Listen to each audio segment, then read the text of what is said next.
Magandang araw guys! Meron na naman akong panibagong video na isi-share sa inyo kung paano magkabit or mag-install ng gearbox ng gangway ladder. Gusto nyong malaman? Panoorin nyo lang ang video na to. Ano pa ang hinihintay nyo? Let's go! So ayan, inuumpisa na namin ang side bearing. Ininit muna namin ang kanyang bearing para madaling maipasok sa shaft.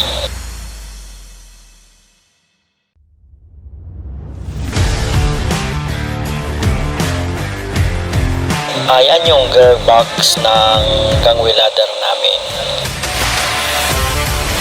Yan din yung mga gear na yan, mga spare na yun. Yan, sasama din namin yan sa pagkabit doon sa gearbox. Kikita nyo mamaya guys.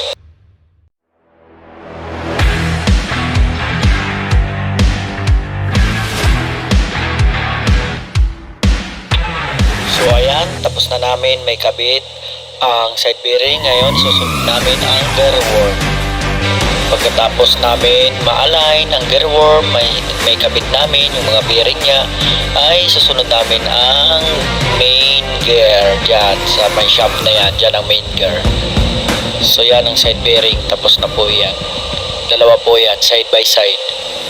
So ayan ang main gear, kinabit na namin. So ayan na, malapit na matapos.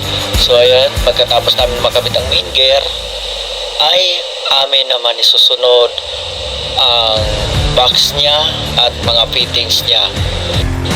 After ma-install ng box cover, ay amin na ilalagay ang kanyang mga bearing ng dun sa shaft. Yun, kinabit na namin. Sunod namin ay ang lock at ang kanyang circlip. At pagkatapos may kabit ang circlip, ay amin din kakabit ang kanyang cover dyan sa hole na yan. Tapos yung sa top din niya, yung butas na yan ay makikita nyo, vertical shaft po yan. Pero bago yun ay lalagyan muna namin ng langis. Siyempre hindi basta-basta paglalagay ng langis, titignan ng specs ng gear kung ano ang tugma sa kanya na langis as per manual. So hindi basta-basta guys ang paglalagay ng langis sa mga makinarya. After ma-install namin yung vertical gear, ay nilagay na namin ang sprocket at pagkatapos yung motor.